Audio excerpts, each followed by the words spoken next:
திருச்சிற்றம்பலம். தென்னாடுடைய சிவனே போற்றி, எந்நாட்டவர்க்கும் இறைவா போற்றி. அனைவருக்கும் பணிவான வணக்கம். மெல்போர்ன் நகரிலே சிவ திருமால் ஆலயத்தில் மிகச் சிறப்பாக ஏற்பாடு செய்திருக்கக்கூடிய திருமுறை பன்னிசை அரங்கத்தில் நால்வர் அருளிய நற்றமிழ் இசையில் முதலாவதாக நம்முடைய தமிழ் பண்ணில் வியாழக்குறிஞ்சி என்று அழைக்கப்படுவதும் கர்நாடக இசை மரபில் சௌராஷ்டிரம் என்று அழைக்கப்படக்கூடிய ராகமுமாகிய அற்புதமான பொழுதில் இப்பொழுது நாம் முதல் பாடலை ஞானசம்பந்தரிலிருந்து தொடங்குகிறோம்.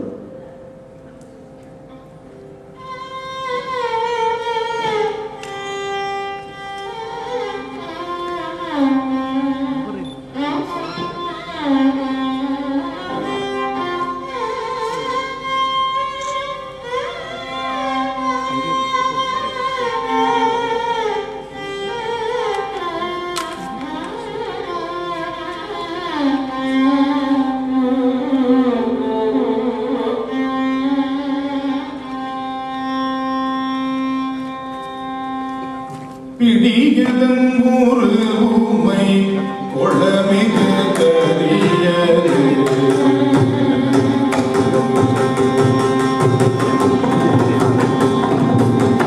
பிடியதன் ஒரு ஊமை கொளமிகு கரியது, படி கொடுத்தனதடி படி படுந்தவர். பிடியதன் ஒரு ஊமை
நம்முடைய தேவார திருமொழிகளுக்கு திருநெறிய தமிழ் என்பது பெயர். ஞானசம்பந்த பெருமான் முதல் திருப்பதிகத்தினுடைய நிறைவு பாடலில் திருநெறிய தமிழ் வல்லவர் தொல்வினை தீர்தல் எளிதாமை என்று குறிப்பிடுகிறார். எனவே அப்படிப்பட்ட திருநெறிய தமிழில் அடுத்ததாக நாம் கேட்க இருக்கின்ற அற்புதமான பண் நட்டபாடை என்று தமிழிலும் கர்நாடக இசை மரபில் கம்பீர நாட்டை என்று அழைக்கப்படுவதுமாகிய பண் இதனுடைய தாளம் ரூபகம். இதில் 2 பாடல்கள் நான் பாட இருக்கிறேன்.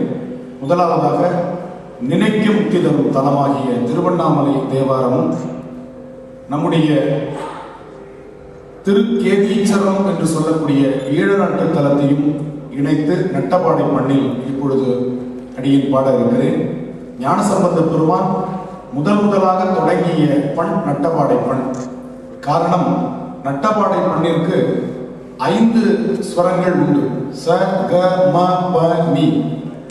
சிவபெருமானுக்கு 5 எழுத்து மந்திரம். எனவே ஞானசம்பந்த பெருமான் 5 எழுத்து மந்திரத்தில் தொடங்க வேண்டும் என்பதற்காக நட்டபாடை பண்ணில் தொடங்குகிறார். இதனுடைய தாள அமைப்பு 5ஆக அமைகிறது. தக்க தக்கிட்ட, தா தக்கிட்ட, தொம் தக்கிட்ட, நம் தக்கிட்ட என்று தாளத்திலும் இது 5ஆகவே அமைகிறது. எனவே தாளத்திலும் பண்ணிலும் சொல் கட்டிலும் 5 வைத்து நம்முடைய ஞானசம்பந்த பெருமான் அருளிய திருப்பதிகம் நட்டபாடை பண்ணில் அமைந்தது. அந்த பதிகம் தோடுடைய செவியன். அதனைத் தொடர்ந்து நம்முடைய ஞானசம்பந்த பெருமான் இந்த நட்டபாடை பண்ணில் பலவிதமான வேறுபாடுகளுடன் வெளிப்பாடுகளுடன் இந்த பண்ணை கையாண்டிருக்கிறார். அதில் ஒரு பதிகம் திருவண்ணாமலை பதிகமும் நம்முடைய திருக்கேதீச்சரம் பதிகமும்.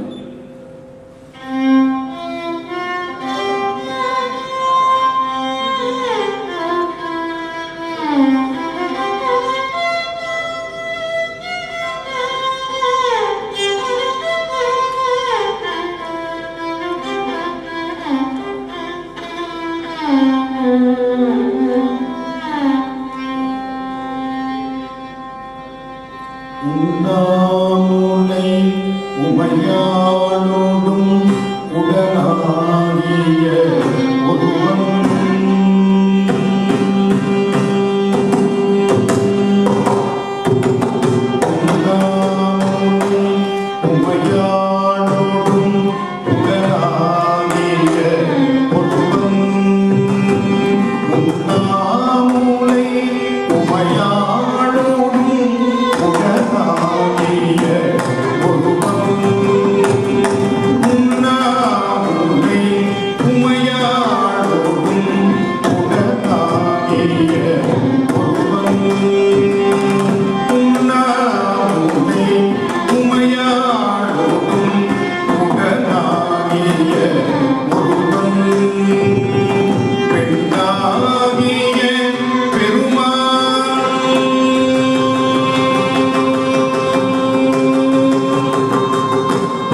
கம்பீரமாக நம்முடைய ஞானசம்பந்தர் பெருமானால் பாடப்பட்டிருக்கிறது. அடுத்ததாக நம்முடைய தமிழ் பண்களுக்கு ஏன் பண் என்று பெயர் வைத்தார்கள் என்று சொன்னால், நம்முடைய மனம் என்பதை பண்படுத்துகின்ற காரணத்தினால் தமிழில் இதற்கு பண். இசை என்று பொதுவாக குறிப்பிட்டாலும் நம்முடைய தமிழ் இசைக்கு பண்ணிசை என்பது பெயர். ஒவ்வொரு இசை வடிவத்திற்கும் தமிழில் பண் வகுத்திருக்கிறார்கள். ஆதி காலத்தில் 108 தமிழ் பண்கள் இருந்து நமக்கு கிடைத்திருப்பவை 28 பண்கள் தான். அவற்றிலும் 24 பண்களை காப்பாற்றி நமக்கு கொடுத்திருப்பது நம்முடைய தேவார திருமுறைகள் தான். எனவே இந்த பண்ணிசையை நாம் இன்று மறந்துவிட்டோம் என்று சொன்னால் தமிழின் இசை வடிவம் என்ற மரபு நமக்கு மறந்து போய்விடும். நாளைய தலைமுறைக்கு நாம் கொண்டு செல்ல முடியாது என்பதால் தான் நான் கூடுமான வரை நம்முடைய தேவார பதிகங்களை பண்ணிசையிலேயே இசைக்கலாம் என்று கருதுகின்றேன். காரணம், இன்றைய இசை வடிவங்களுக்கெல்லாம் மூலமாக நம்முடைய பண்ணிசை விளங்கி இருக்கிறது. சலம் பூவோடு தூபம் மறந்தறியேன், தமிழோடு இசையை பாடல் மறந்தறியேன் என்று குறிப்பிடுகிறார் திருநாவுக்கரசர். நம்முடைய இசைக்கு தமிழிசை என்று பெயர். இசைத்தமிழ் என்பது வேறு, தமிழிசை என்பது வேறு. காரணம், இங்கே தமிழ் முதன்மைப்படுத்தப்படுகிறது, இசை அதற்கு துணையாக வருகிறது. ஆனால் இசைத்தமிழ் என்று சொல்லும் பொழுது இசை முதன்மைப்படுத்தப்படுகிறது, அந்த பாடல் தமிழில் இருக்கும். உதாரணமாக நம்முடைய மாரிமுத்தா பிள்ளை, அருணாச்சல கவிராயன், திருப்புகழ், இந்த இசை வடிவங்கள் எல்லாம் இசைத்தமிழ். ஆனால் நம்முடைய தேவார திருமுறைகள் தமிழ் இசை. எனவே உச்சரிப்பு மிக தெளிவாக அமைய வேண்டும் நம்முடைய தமிழிசை பாடல்களில். அப்படி அந்த சொல்லும் பொருளும் என நடமாடும் என்று சொல்லுவார் நம்முடைய அபிராமிப்பட்டர். அப்படி சொல்லிய பாட்டின் பொருள் உணர்ந்து சொல்ல வேண்டும் என்பது நம்முடைய மாணிக்கவாசகருடைய கருத்து. எனவே தமிழிசை பாடும் பொழுது சொல் தெளிவாக உச்சரிக்கப்பட வேண்டும். அடுத்ததாக நாம் பார்க்க இருக்கிற பண் காந்தார பஞ்சமம். இந்த காந்தார பஞ்சமம் என்ற பண் இன்று மருத்துவ உலகிலும் பெரிதாக பேசப்படுகின்ற பண்ணாக இருக்கிறது. காரணம், நம் உடம்பில் இருக்கக்கூடிய அதிகப்படியான கொழுப்பை வெளியேற்றக்கூடிய ராகங்களில் காந்தார பஞ்சமம் ஒன்றாக இருக்கிறது. அதற்கு இன்று கர்நாடக இசை வடிவத்தில் கேதார கவுளை என்ற ராகத்தை சொல்கிறார்கள்.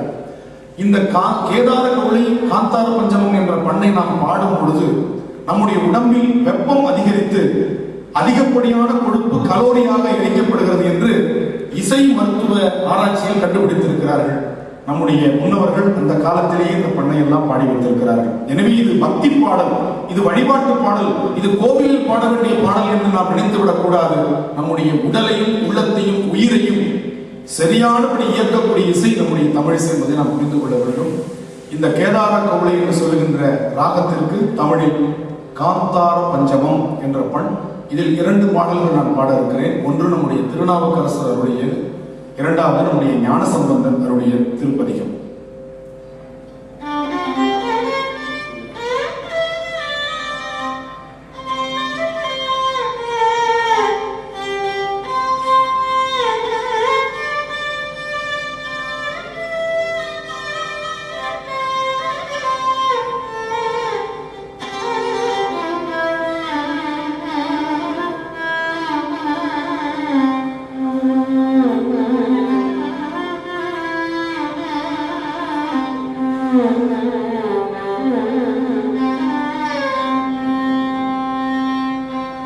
சொற்றுணை வேதியன் சோதிவானவன் பொற்றுணை திருந்தடி பொருந்த கைதொழ கற்றுணை முட்டி ஓர் கடலில் பாய்ச்சினும் நற்றுணையாவது நமச்சிவாயவே.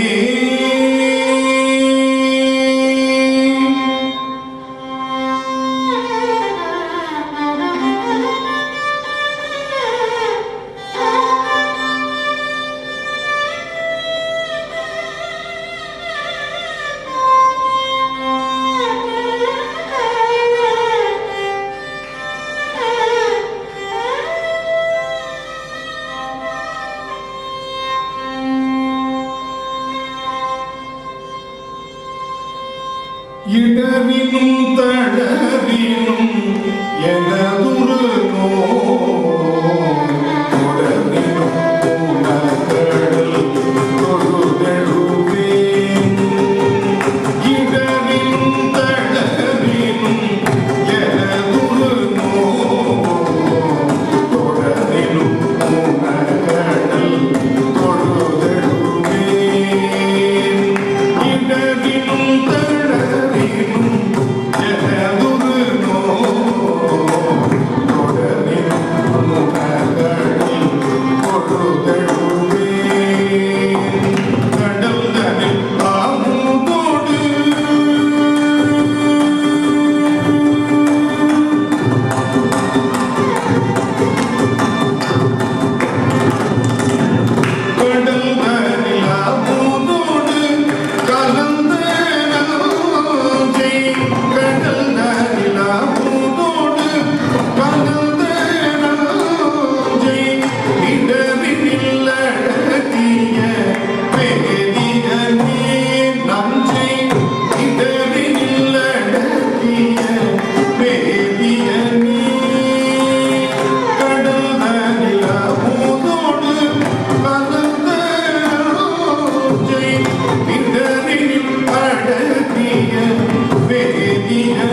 நிச்சயமா வேர்த்திருச்சுனாவே போதும், பாதி நோய் நமக்கு குணமாயிடும். எனவே திருமுறை பண்களை பாடுதல் என்பது மிக அவசியமானது. முதல் நம்ம உடலுக்கு, அப்புறம் உள்ளத்திற்கு, இல்லையா? அடுத்ததாக விடியற்காலை நேரத்தில் பாடுகின்ற பண் புறநீர்மை. இதற்கு இன்னைக்கு சங்கீத உலகத்தில் பூபாலம் என்ற ராகத்தை குறிப்பிடுகிறார்கள்.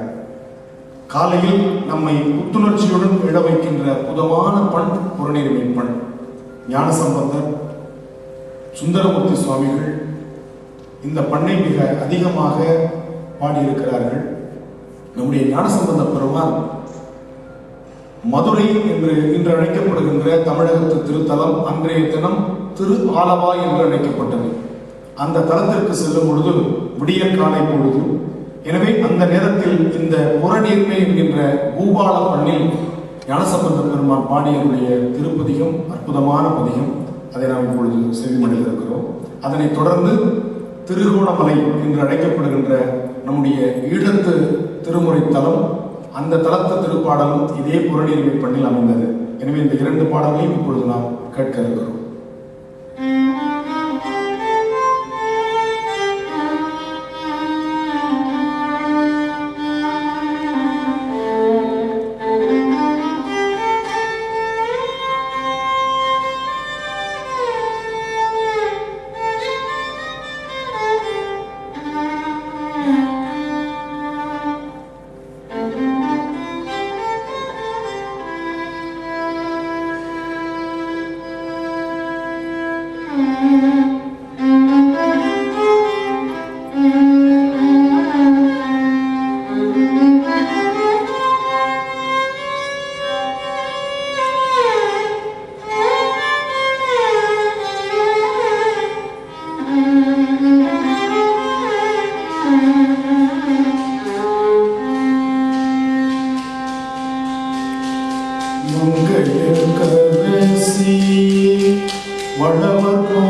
பண்களில் வெப்பத்தை அதிகரித்து நம்முடைய கொழுப்பை கரைக்கக்கூடிய பண் இருப்பது போல உடம்பை குளிர்மைப்படுத்தக்கூடிய பண்ணும் நம்முடைய தமிழில் இருக்கிறது. அந்த பண்ணுக்கு காந்தாரம் என்று பெயர். காந்தாரம் என்ற பண் நாம் பாடும் பொழுது உடல் குளிரடையும். ஞானசம்பந்த பெருமான் மதுரையில் பாண்டிய மன்னனுக்கு வெப்பத்தினால் ஒரு வயிற்று வலி ஏற்பட்டது. அப்பொழுது அவர் பாடிய பண் காந்தாரம், குளிர்விக்கின்ற பண். நாவுக்கரசர் திருவையாற்றில் சிவபெருமானுடைய திருவடிகளை கண்டபொழுது பாடிய பண் காந்தாரம். இறைவனுடைய திருவடி குளிர்ச்சி பொருந்திய திருவடி, நனைந்தனைய திருவடி என்று அப்பர் சுவாமிகள் குறிப்பிடுவார். எனவே இறைவனுடைய திருவடியை பார்த்தவுடன் நாவுக்கரசருக்கு காந்தாரம் என்ற பண்ணில் பாட வேண்டும் என்று தோன்றுகிறது. அந்த பண்ணுக்கு இன்று சங்கீத உலகத்தில் நவரோஸ் என்ற ராகத்தை குறிப்பிடுகிறார்கள்.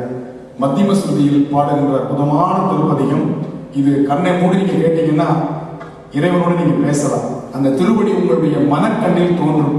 அப்படியே உள்ளத்தை உருக்கின்ற ஒரு அற்புத பண் இந்த காந்தாரம். காந்தம் என்று சொன்னால் ஈர்ப்பது, இறைவனை நம்பால் ஈர்க்கின்ற பண். அதனால் இதற்கு காந்தாரம் என்று பெயரிட்டிருக்கிறார்கள்.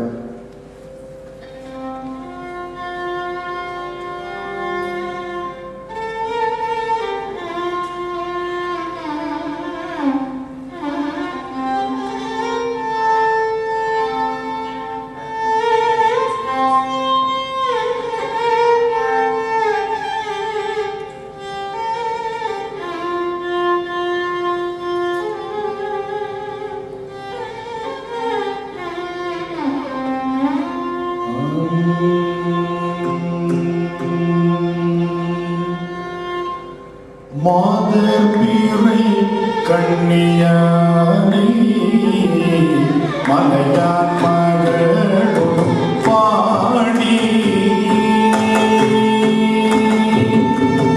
மாதர் பீரை கண்ணியானே மலையான் மகளும் பாடி, மாதர் பீரை கண்ணியானே மலையான் மகளும் பாடி, போதோடு நீ சுமந்தேத்தி உபாரத்தின் பூவே, போதோடு நீ சுமந்தேத்தி உபாரத்தின் பூவே, யாதும் சுவடுபடாமல் கையாரடைந்த போது, யாதும் சுவடுபடாமல் கையாரடைந்த போது, யாதும் சுவடுபடாமல் கையாரடைந்த போது, காதல் மடப்பிடியோடும் கடிது மறுவர கண்டேன், காதல் மடப்பிடியோடும் கடிது மறுவர கண்டேன், கண்டேன் அவர்கள் கண்டறியாத கண்டேன், கண்டேன் அவர்கள் கண்டறியாத கண்டேன், கண்டேன் அவர் திருப்பாதம் கண்டறியாத கண்டேன், கண்டேன் அவர் திருப்பாதம் கண்டறியாத கண்டேன், கண்டேன் அவர் திருப்பாதம் கண்டறியாத கண்டேன், கண்டேன் அவர் திருப்பாதம் கண்டறியாத கண்டேன், கண்டேன் அவர் திருப்பாதம் கண்டறியாத கண்டேன்.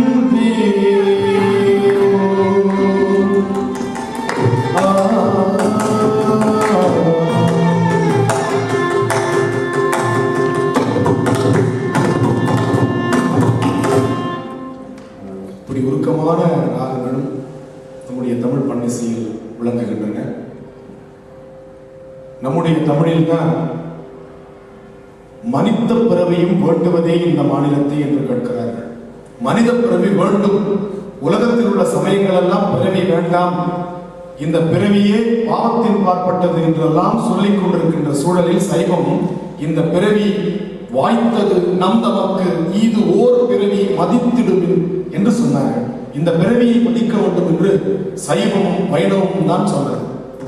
ஆழ்வார் குறிப்பிடுவார், தொண்டரடிக்கூடிய ஆழ்வார், பச்சைமா மலைபோல் மேனி பவளவாய் கமலச் செங்கண் அச்சுதா அமரர் ஏறி ஆயிரதம் கொழுந்தே என்னும் இச்சுவை தவிர யான் போய் இந்திரலோகம் ஆளும் அச்சுவையை பெறணும் வேண்டிய நரங்கமானவர்களானே.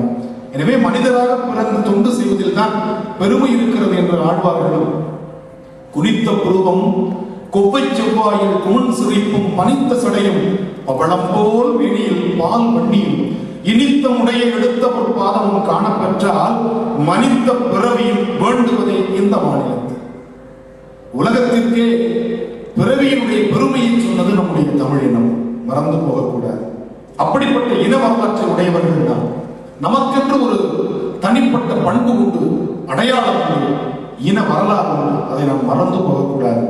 புலம் பெயர்ந்த மண்ணில் வாழ்ந்து கொண்டிருந்தாலும் தமிழ் மீது கொண்டிருக்கக்கூடிய அந்த காதல் சற்றும் குறையாமல் பாதுகாக்க வேண்டியது ஒவ்வொரு தமிழருடைய கடமையாக நான் பார்க்கிறேன். இப்படி அற்புதமான நிகழ்வுகளை எல்லாம் நீங்கள் நடத்துவதை எண்ணி எண்ணி உண்மையில் பெருமைப்படுகிறேன். காரணம், இன்றைய தலைமுறைக்கு தமிழிசையை கொண்டு செல்ல வேண்டியது நமக்கு சொல்லித் தெரிய வேண்டிய நிலையில் நாம் இருந்து கொண்டிருக்கிறோம். பிறமொழி பாடங்கள், பிறமொழி சூழல், பிறமொழி கலப்பு என்றெல்லாம் இன்றைய சூழலில் இளைய தலைமுறையை நெருக்கி கொண்டிருக்கின்ற வேளையில் தமிழ் மொழியை சொல்லித்தர வேண்டிய, தாய்மொழியை சொல்லித்தர வேண்டிய ஒரு கட்டாயத்தில் நாம் நின்று கொண்டிருக்கிறோம். தவறில்லை, தமிழ் இசையை சொல்லிக் கொடுங்கள், தாய்மொழி தன்னால் வரும்.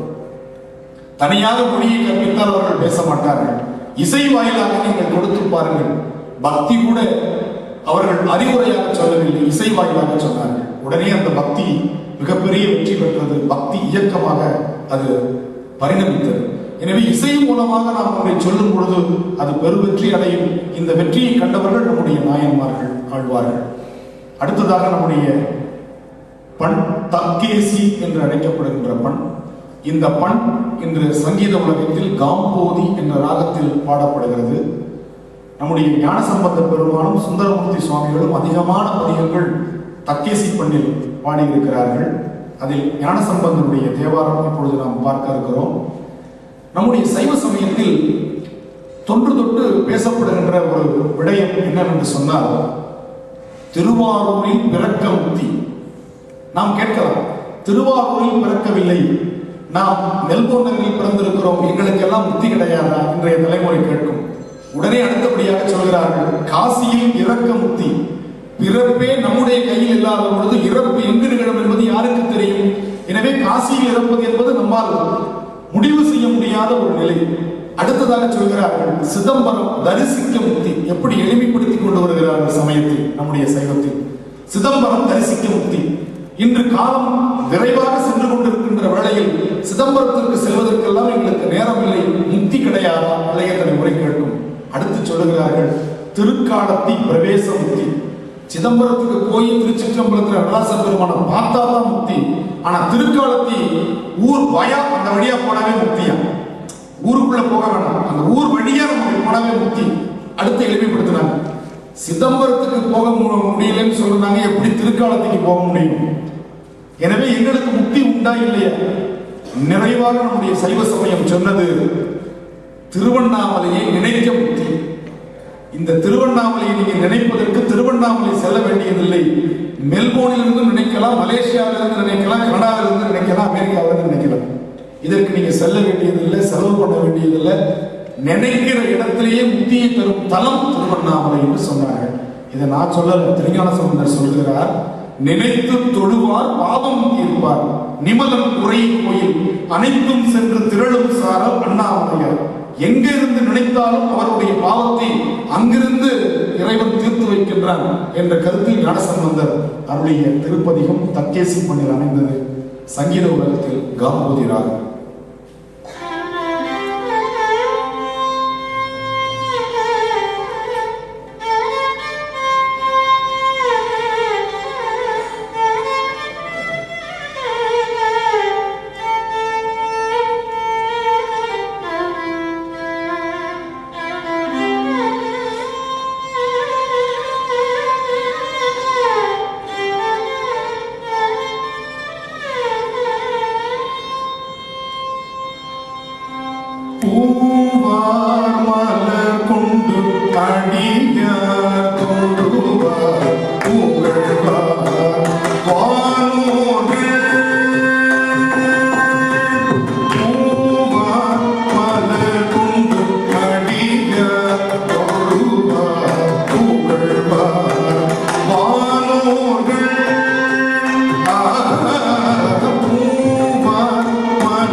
அடுத்ததாக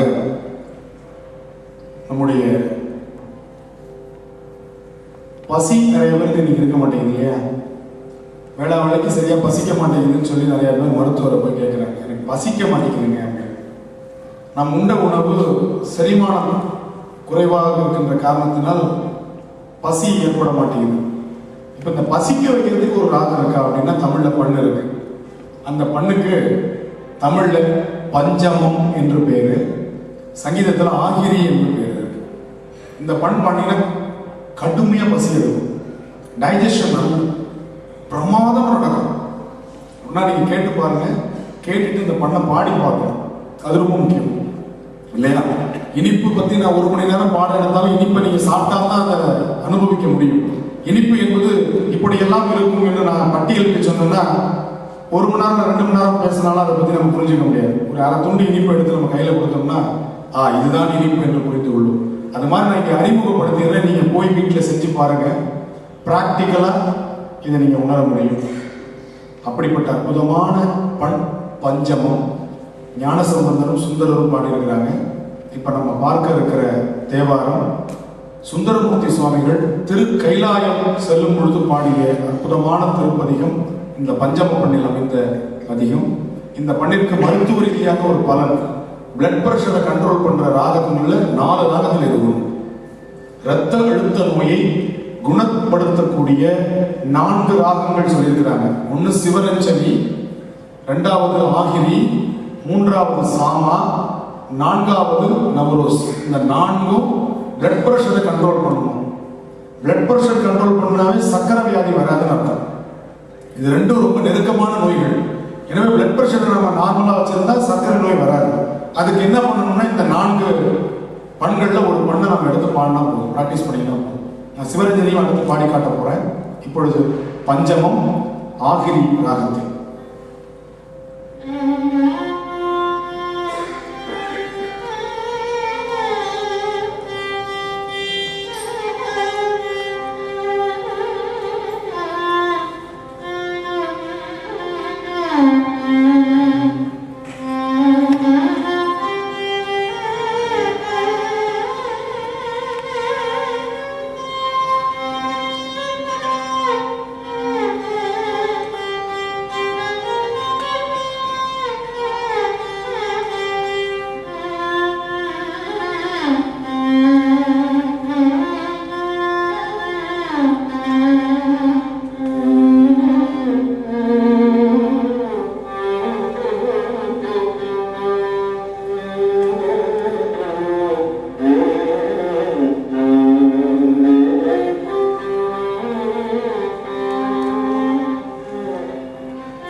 தான் என்னை முன் படைத்தான்,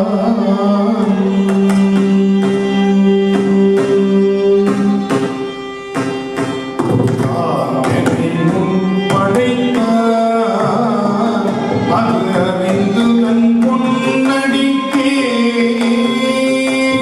தான் என்னை முன் படைத்தான், அது அறிந்து கண் பொன்னடிக்கே. நான் என்ன பாட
திருநாவுக்கரசருடைய தேவாரங்களில் 10 பண்கள் மட்டுமே நமக்கு காண கிடைக்கின்றன.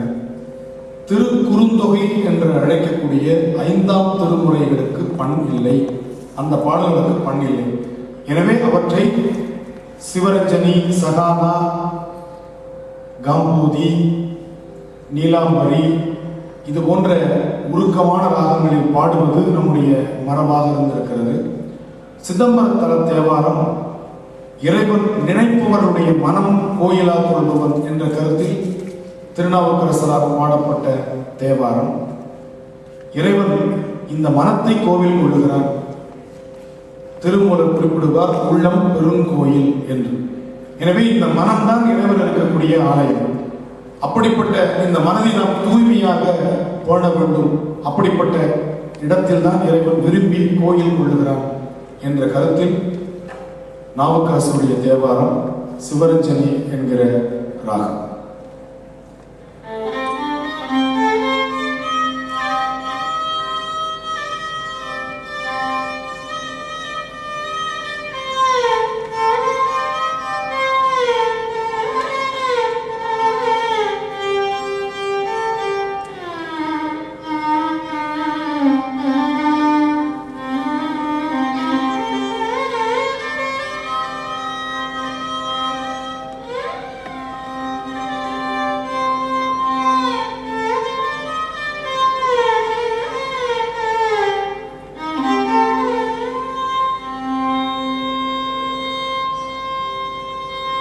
பனைக்கை முன்மத வேணும் முடித்தவன்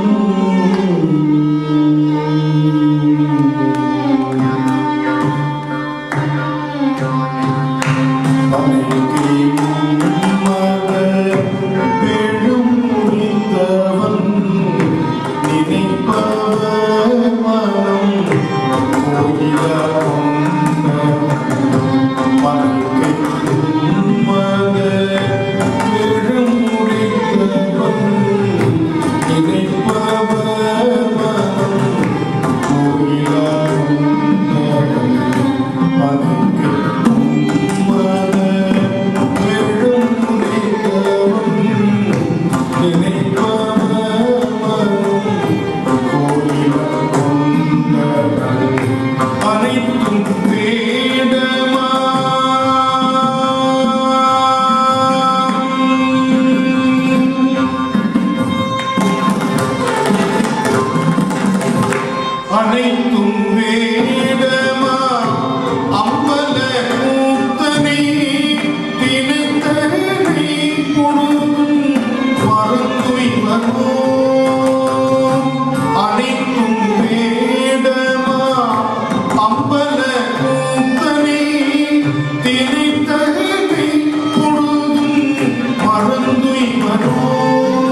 மாட்டேன்னு நாவுக்கரசர் பாருங்க, இன்னைக்கு இருக்கிற ஆஸ்திரேலியா வாழ் இளைஞர்களுக்கு இங்கிலீஷ்ல சொல்லியிருக்காரு, மறந்து உய்வ நோ, மறக்க மாட்டேன் அப்படின்னு சொல்றாரு இல்லையா. எனவே இப்படிப்பட்ட உருக்கமான பாடல்கள் நம்முடைய தமிழில் இருக்கிறது. படித்துக்கொண்டே இருக்கலாம், பேசிக்கொண்டே இருக்கலாம். எத்தனை காலம் நாம் இந்த பாடல்களை படித்துக் கொண்டிருந்தாலும் நமக்கு அதில் உள்ள அந்த ஏக்கம், அந்த தாகம் தீராது.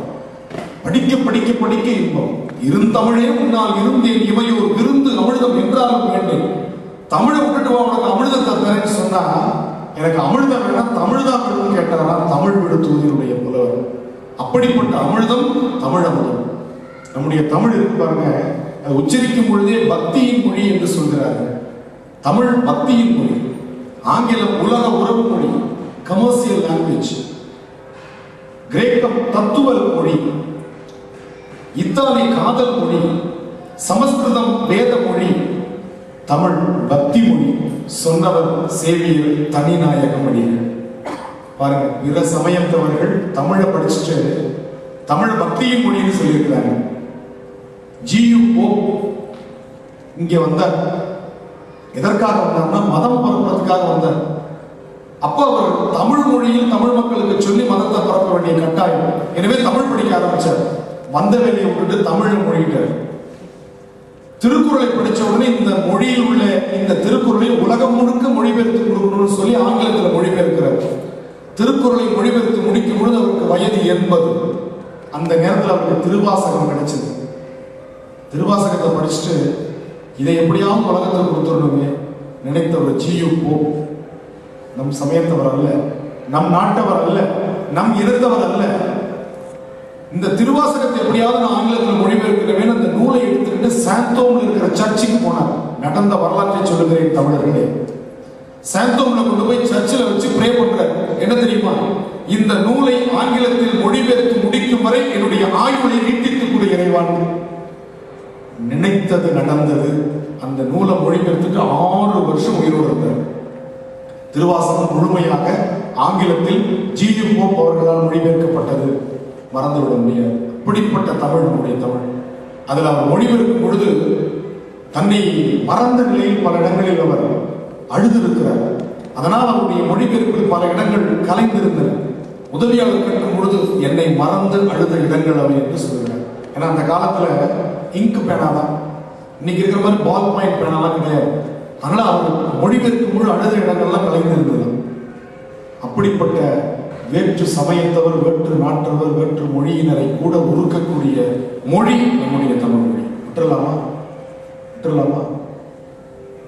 உலகத்தில் இருக்கிறவங்கலாம் தமிழ்நாட்டுக்கு வந்து இந்த மொழியை கற்றுக்கொண்டிருக்கிறார்கள். வீரமாமுனிவர் தன்னுடைய பேரையே தமிழ்ல மாத்திக்கிட்டார். அவர் பேர் பெஸ்கி. பெஸ்கி என்பது அவருடைய பேர். இத்தாலி நாட்டை சார்ந்தவர். பெஸ்கி என்பதற்கு தைரியமான ஆள் என்பது பொருள். எனவே முதல்ல தைரியநாத சாமின்னு மாத்திட்டு தைரியம் என்பது கூட வடமொழி சமஸ்கிருதம். எனவே தமிழ்ல தைரியத்துக்கு வீரம்னு தூய தமிழ்ல தன்னுடைய பேரை வீரமாமுனிவர் மாத்திக்கிட்டார்.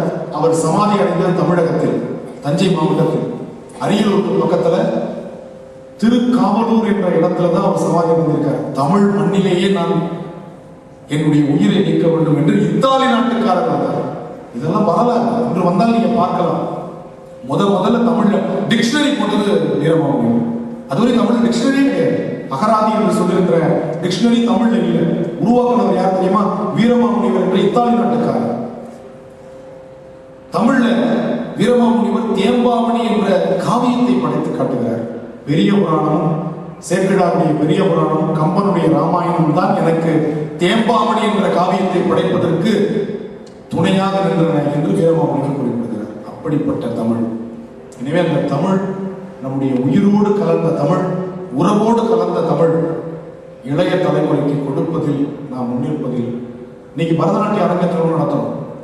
மன்னிக்கணும், இந்த பரதநாட்டிய அரங்கேற்றத்தை திருமுறை அரங்கேற்றமா நடத்தினா எவ்வளவு நல்லா இருக்கும். திருமுறை பாடல்களை பாடி நாம் அரங்கேற்றும் பொழுது எவ்வளவு வலிமை பெறும் நம்முடைய மொழி. எனவே திருமுறை அரங்கேற்றங்களை நிகழ்த்த வேண்டும் என்று உங்களை நான் பணிவோடு கேட்டுக்கொள்கிறேன். அப்படி பாடும் பொழுது கலைக்காகவாது நாம் நம்முடைய இளைய தலைமுறைகள் தமிழ் படிக்க ஆரம்பித்து அதில் மூழ்கி போவார்கள். இன்று பரதம், மிருதங்கம், வயலின் போன்ற வாத்திய கருவிகள் எல்லாம் நம்முடைய தமிழிசையோடு பொருந்தி இருப்பதை நாம் பார்க்கிறோம். எனவே அந்த பரத கலையை நாம் திருமுறை அரங்கேற்றங்களாக கொண்டு வரும் பொழுது, திருமுறை பாடல்களுக்கு பரதத்தை அரங்கேற்றும் பொழுது, திருமுறைகளையே பாடுகின்ற இளைஞர்களை இங்கே முதன்மையாக கொண்டு அரங்கேற்றும் பொழுது நம்முடைய தமிழ் உண்மையில் பெருமை பெறும். அப்படிப்பட்ட அரங்கேற்றங்களை நிச்சயம் நீங்கள் நடத்துவீர்கள் என்ற நம்பிக்கையில் தான் இந்த நிகழ்ச்சி நடந்து கொண்டிருக்கிறது. மெல்போர்ன் நகரில் இத்தனை பெரிய மனிதர்கள் வந்து அமர்ந்திருக்கிறீர்கள். உங்களிடத்தில் இந்த கோரிக்கையை வைக்கின்றேன். அடுத்த முறை வாய்ப்பு இருக்குமானால் நான் மெல்போர்ன் நகருக்கு வரும் பொழுது இத்தனை திருமுறை அரங்கேற்றங்கள் நிகழ்ந்திருக்கின்ற என்ற காது குளிரும் செய்திகளுடைய பார்வைக்கு வர வேண்டும். செந்தமிழ் நாடெனும் போதினிலே இன்பத் தேன் வந்து பாயுது காதினிலே என்றால் பாரதி. அப்படிப்பட்ட திருமுறை நம்முடைய காதில் ஒலிக்க வேண்டும், இந்த ஆஸ்திரேலிய மண்ணில் ஒலிக்க வேண்டும். அதற்கு நீங்கள் துணையாக இருக்க வேண்டும் என்ற வேண்டுகோளை வைத்து, அடுத்ததாக சுந்தரனுடைய தேவாரம் அற்புதமான பண் நட்ட ராகம். இதற்கு சங்கீதத்தில் பந்துவராணி என்ற ராகத்தை குறிப்பிடுகிறார்கள். திருமணவாடி என்ற தளத்தில் சுந்தரர் பாடிய தேவாரம்.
I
அடுத்ததாக திருநாவுக்கரசருடைய தேவாரம். இறைவனுக்கு ஒரு விண்ணப்பத்தை நாவுக்கரசர் வைக்கின்றார். இறைவனுடைய திருவடி என்னுடைய தலைமையில் சூட்டி அருள வேண்டும். அதாவது சைவத்தில் இதற்கு திருவடி தீட்சை என்று கேட்பார்கள். அந்த திருவடி தீட்சையை கேட்ட தலம் திருச்சத்தி முற்றம். இந்த பாடல் அமைந்த ராகம் தேஷ். தேஷ் என்று சொன்னால் விருப்பம் என்பது தமிழில் பொருள். இந்த ராகத்தை பாண்டிங்கன்னா உங்க மேல வெறுப்பார்க்கும் கூட விருப்பமா மாறிடுவாங்க. யாராச்சும் உங்கள்கிட்ட ரொம்ப விருப்பமா இல்லை கோபமா இருந்தாங்கன்னா இந்த தேஷ்ன்ற ராகத்தை மனசுல பாடிட்டு போங்க, அவங்க உங்கள்கிட்ட ரொம்ப அன்பா பழக ஆரம்பிச்சிருவாங்க. அந்த ராகத்திற்கு அப்படிப்பட்ட உருக்கமான ஒரு சக்தி உண்டு. இந்த தேஷ் என்ற ராகம் பார்த்தீங்கன்னா யாரெல்லாம் கவர்ந்திருக்கு தெரியுமா? நம்முடைய பாவேந்தர் பாரதிதாசன் தெரியும். அவர் தன்னை நாத்திகர் என்று சொல்லிக் கொண்டவர். அவர் இந்த ராகத்தை கேட்டுட்டு ஒரு பாட்டு எழுதி எம்.எஸ். சுப்புலட்சுமி அம்மா இருக்காங்க இல்லையா, அவங்கள்ட்ட கொடுத்து இந்த ராகத்துல இந்த பாட்டை எனக்கு பாடுங்கன்னு சொன்னாங்க. அப்படிப்பட்ட பாட்டு தேஷ். அவர் கேட்ட பாட்டு எது தெரியுமா? எம்.எம். தண்டபாணி தேசிகர்னு ஒருத்தர் பெரிய வித்வான் இருந்தார். நம்முடைய மிருதங்க வித்வானுக்குலாம் நல்லா தெரியும் அவரு. எம்.எம். தண்டபாணி தேசிகர். அவருடைய வாய்ஸ் பார்த்தீங்கன்னா ரொம்ப கனசாலி. அந்த காலத்துல அந்த மைக்லாம் இல்லை, இங்கேருந்து பாடுவாங்க சிட்னிக்கு கேட்கும். அப்படி இருக்கும் அவங்களுடைய அந்த குரல் வளம். இன்னைக்கு மைக் ஆஃப் ஆயிடுச்சுன்னா முடிஞ்சு போச்சு, பாட்டு ஆஃப் ஆயிடுச்சுன்னு அர்த்தம். இன்னைக்கு மைக்கை நம்பியே நம்முடைய பாடல்கள் வழங்கப்பட்டு கொண்டிருக்கின்றன. அந்த காலத்தில் பார்த்தீங்கன்னா அவருடைய பாடல் எப்படி தெரியுமா பாடுவார்? பாட்டுக்கு ஒரு புலவன் பாரதியடா, அவன் பாடலை பண்ணோடொருவன் பாடினானடா. பாட்டுக்கு ஒரு புலவன் பாரதியடா. இப்படி பாடுவார். இது மாதிரி 4 பாட்டு பாடணும்னா முடிஞ்சு போச்சு. அப்படி அந்த இது கச்சேரி முடிஞ்சு இப்படியே பாடுவார். இந்த ராகத்தை கேட்டுட்டு பாவேந்தர் என்ன பாட்டு தெரியுமா பாட சொன்னார்? துன்பம் நேர்கையில் யாழெடுத்து நீ இன்பம் சேர்க்க மாட்டாயா, எமக்கு இன்பம் சேர்க்க மாட்டாயா. அன்பிலா நெஞ்சில் தமிழில் பாடி, அன்பிலா நெஞ்சில் தமிழில் பாடி அல்லல் நீக்க மாட்டாயா, அன்பே அல்லல் நீக்க மாட்டாயா. இந்த ராகம் தேஷ். இதுல அப்பர் பெருமான் இறைவன் கேட்டா இறைவன் ஏன் கொடுக்க மாட்டார்? அப்படிப்பட்ட ஒரு ராகம். இப்ப நரம்பிசையோடு குரல் இசை.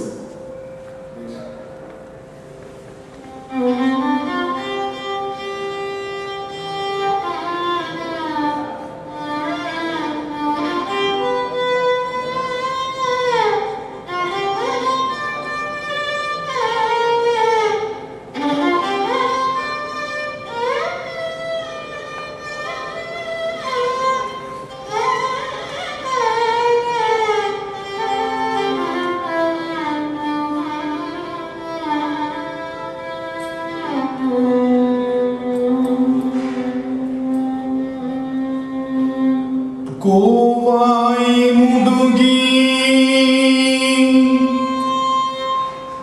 அடுகிரல் கூற்றம் குமைப்பதன்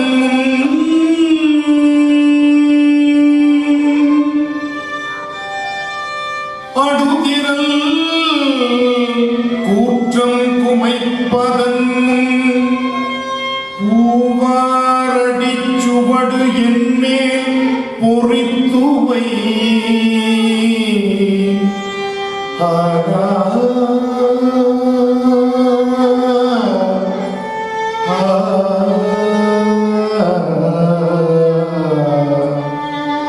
கூற்றம் குமைப்பதன் கோவாய் முடுகி அடுதிரல் கூற்றம் குமைப்பதன் பூவார் அடிச்சுவடு என்மேல் பொறித்துவை போகவிடின் மூவா முழுப்பழி மூடும் கண்டாய் முழங்கும் தழற்கை தேவா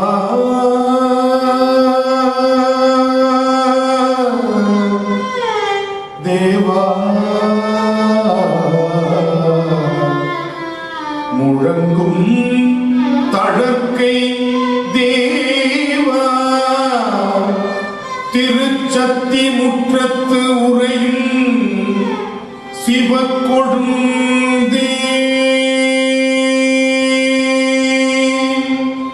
சத்தி முற்றத்து உரையும் சிவக்கொழுந்தே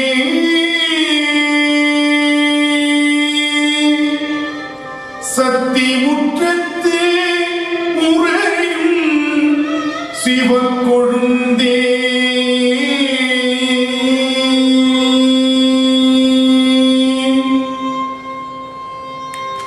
எந்தை ஈசன் எம்பெருமான் ஏரம கடவுள் என்றே எந்தை ஈசன் எம்பெருமான் ஏரம கடவுள் என்றே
ஞானசம்பந்தர், திருநாவுக்கரசர், சுந்தரர், மாணிக்கவாசகர் வரத்துக்கு முன்னாடி திருநாவுக்கரசர்ல இன்னும் ஒரு பாடல். இந்த ராகத்துக்கு நடபைரவி என்று பெயர். தமிழ்ல கௌசிகம் என்ற பண். தமிழ்ல கௌசிகம் என்ற பண். நம்முடைய சங்கீதத்துல நடபைரவி என்பது என்னுடைய பெயர். இந்த உடம்பு கோயில், மனம் இறைவன் இருக்கின்ற சிவலிங்கம். நாம் செய்கின்ற அன்புதான் இறைவனுக்கு அபிடேகம், திருமுழுக்கு. இந்த அடிப்படையில் நாவுக்கரசர் வொர்ஷிப் என்று சொல்லுகின்ற அகப்பூசனை வழிபாட்டை மிக அற்புதமாக குறிப்பிட்ட ஒரு தேவாரம் நடபேரவி என்ற ராகத்தில் இப்பொழுது நாம் கேட்க இருக்கிறோம். உள்ளத்தை உருக்குகின்ற ராகங்களில் நடபேரவியும் ஒன்று.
காயமே கோயிலாக கடிமனம் அடிமையாக வாய்மையே தூய்மையாக மனமணியில் லிங்கமாக காயமே கோயிலாக கடிமனம் அடிமையாக வாய்மையே தூய்மையாக மனமணியில் லிங்கமாக காயமே கோயிலாக கடிமனம் அடிமையாக வாய்மையே தூய்மையாக மனமணியில் லிங்கமாக நேயமே நீயும் பால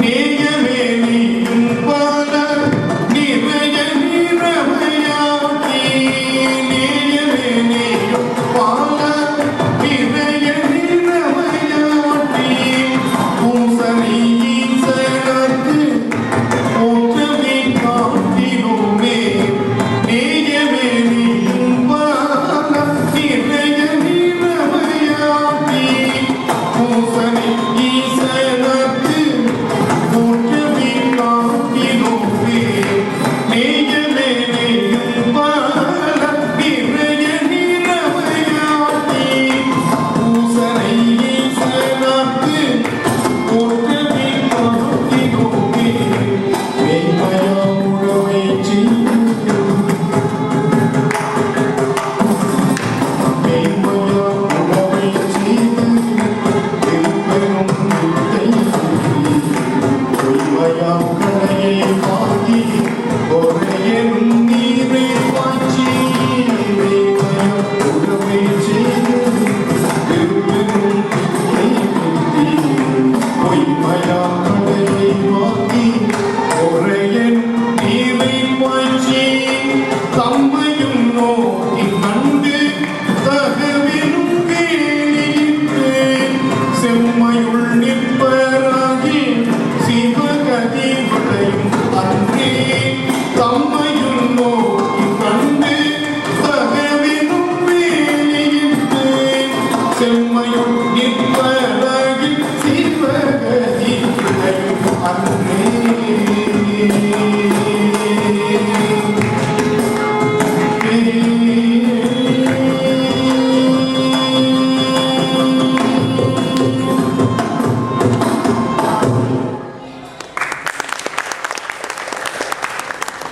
அடுத்ததாக திருவாசகம்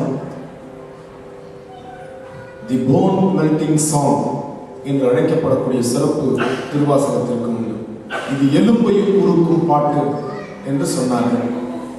இதற்காக ஒரு பழமொழியே தமிழில் எழுந்தது. திருவாசகத்திற்கு உருகா ஒரு வாசகத்திற்கும் உருகார். ஏன்னா திருவாசகத்துக்கு ஒருத்தரை உருக்க முடியும்னா அந்த கல்லை வேற யாராலையும் கரைக்க முடியாது. அவங்க மனம் ஒரு பெரிய கல், பாறாங்கல் அப்படின்னு நம்முடைய தமிழகத்தில் தமிழ் பேசும் மண்ணில் இப்படி ஒரு பழமொழி உண்டு. அந்த திருவாசகம் தமிழ் பண்ணில் முல்லை தீம்பாணி என்ற பண்ணில் அமைந்தது. தமிழ்ல முல்லை தீம்பாணின்னு பேரு. ராகத்துல மோகனம், உள்ளத்தை உருக்குற ராகம் மோகனம். மோகனத்துல பாடிக்கிட்டே இருந்தா கண்ணுல தண்ணீர் வரணும். கண்ணீர் இல்ல தண்ணீர். கண்ணீர் சோகத்துல வரும், தண்ணீர் இன்பத்துல வரும். அதனால தண்ணீர் வரணும்னு நான் தப்பா சொல்ல நினைச்சிட வேண்டாம்.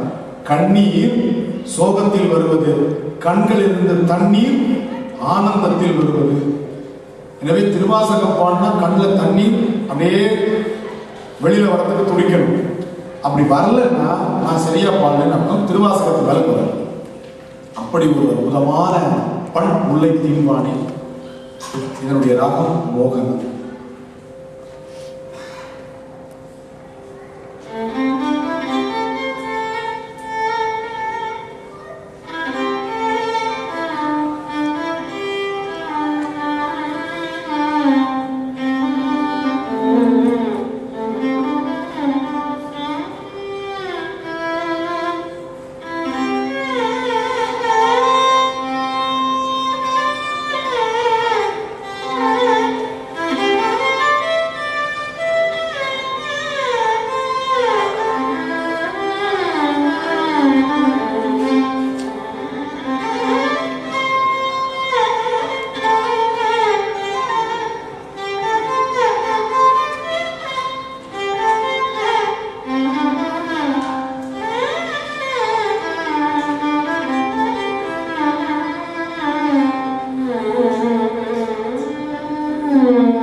சிவாய நமயன பெற்றேன் தேனாய் இன்னமுதமுமாய் தித்திக்கும் சிவபெருமான்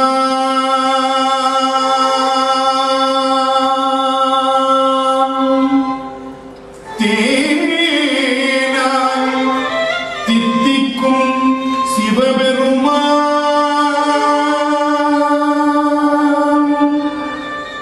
இன்னமுதமுமாய் தித்திக்கும் சிவபெருமான் தானே வந்து எனதுள்ளம் புகுந்து அடியேற்கு அருள் செய்தார்.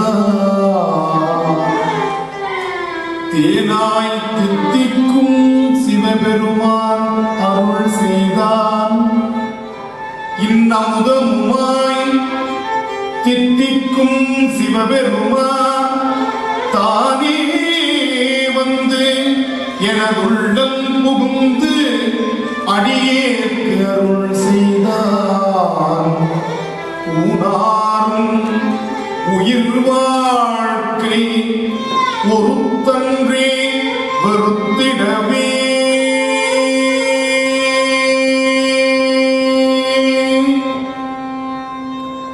அம்மையே அப்பா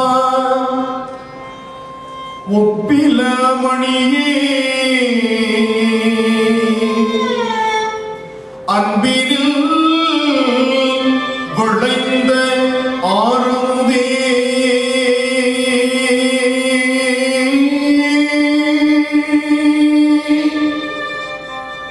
பொய்மையே பெருக்கி பொழுதினை சுருக்கும் புழுத்தனை புலையனே தனக்கு செம்மையே ஆயே சிவபதம் அளித்த செல்வமே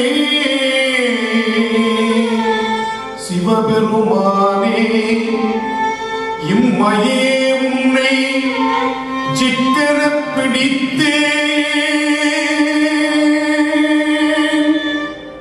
இம்மையே உன்னை சிக்கன பிடித்தேன் எங்கு எழுந்து அருள்வது இனியே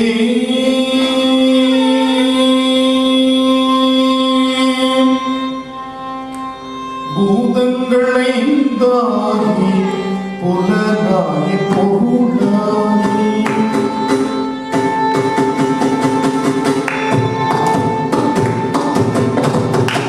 பூதங்களை தாங்கி புலனாகி பொருளாகி வேதங்கள் அனைத்துமாய் வேதம் இல்லா பெருமையனை பூதங்களை தாங்கி புலனாகி பொருளாகி வேதங்கள் அனைத்துமாய் வேதம் இல்லா பெருமையனை கேடங்கள் கெடுத்தாண்டு கிளரொளியை மரகதத்தை வேதங்கள் தொழுதேத்தும் விளங்குதில்லை கண்டேனே வேதங்கள் கெடுத்தாண்டு கிளரொளியை மரகதத்தை வேதங்கள் தொழுதேத்தும் விளங்குதில்லை கண்டேனே விளங்குதில்லை கண்டேனே விளங்குதில்லை கண்டேனே.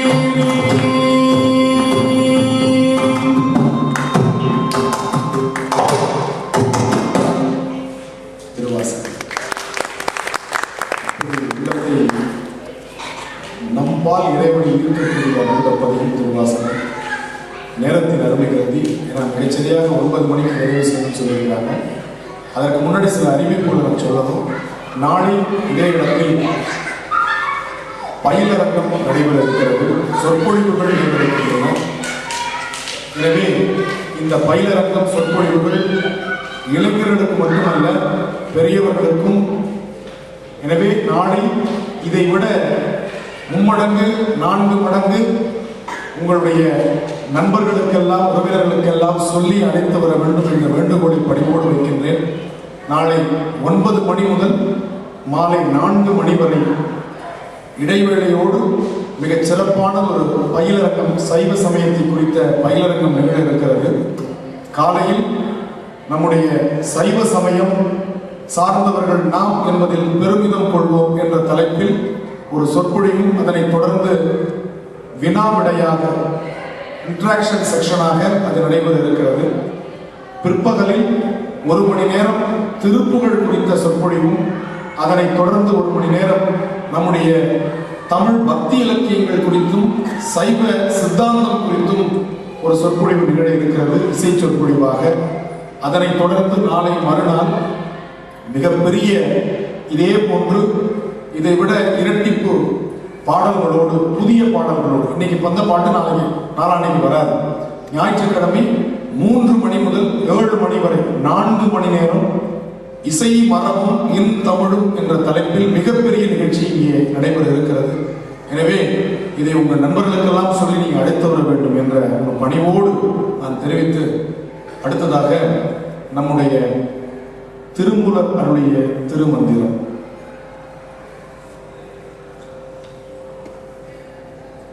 இதனுடைய பண் வியாழக்குறிஞ்சி, ராகம் சௌராஷ்டிரா, தாளம் ஆதி தாளம். இந்த திருப்பதிகம் அற்புதமாக நம்முடைய திருமூலரால் அருளப்பட்டது. 10ஆம் திருமுறையாக இது வைத்து எண்ணப்படுகிறது. அந்த பாடலை இப்பொழுது நாம் கேட்போம்.